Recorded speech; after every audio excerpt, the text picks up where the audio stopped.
right into garden goodies once again this week. And this week, Justin is out live in his garden, but he still brought us a treat, guys. Yeah, sure did. And we have some elderberry syrup here in front of us. He says it kind of stains a little bit too, so be careful. Yes, you have to be careful. okay, Luckily, I didn't Be wear careful. white. Oh, no. I didn't wear my bib today. And but I'll tell you what, it's an interesting taste. Justin, you've warned us before because we've had elderberries in the past, and this juice, I feel like I'm taking like cough syrup, like as if I were sick or had a cold. Well, yeah, that's the way it's supposed to be. Of course, in the past, with my elderberries, we did have elderberry blossom fritters, which was more of a treat last year. We had elderberry jelly, but a lot of people use elderberries for cold and flu season because it's so high in nutrients.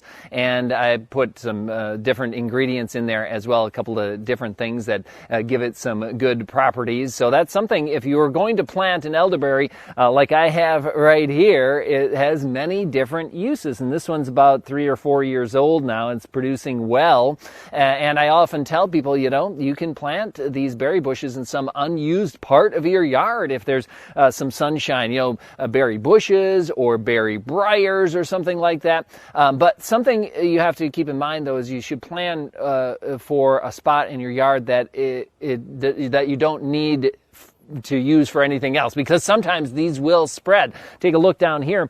You can see that there is a new shoot coming up. The elderberry plant spreads through roots in the ground, and new shoots will pop up. I'm pretty happy about this because I don't want to mow lawn. I'd rather have more bushes and berries in my yard. So this is popping up. That's great. But another thing is, when they pop up like this, you can dig them up and share them with other people if they wanted to plant some things in their yard as well. So that's something that I enjoy. Now, you guys talked about the syrup. You say it tastes kind of like a cough syrup or a cold syrup. I didn't want it to taste too medicine-y, and I didn't want it to be too sweet like a treat either. So Right. What do you think? Yeah, so all three of us have tried it now. I would say it actually tastes like prune juice. If everyone's had that I before, haven't, that's what it tastes so. like to me. And I would say it's not too like medicine-y, Justin. I would just say, like you said, it's very full of nutrients. yeah, that's good. And if it keeps you healthy, that's always a nice Exactly. bonus. So shout out to you, J-Lo, for helping us build our immune systems this morning.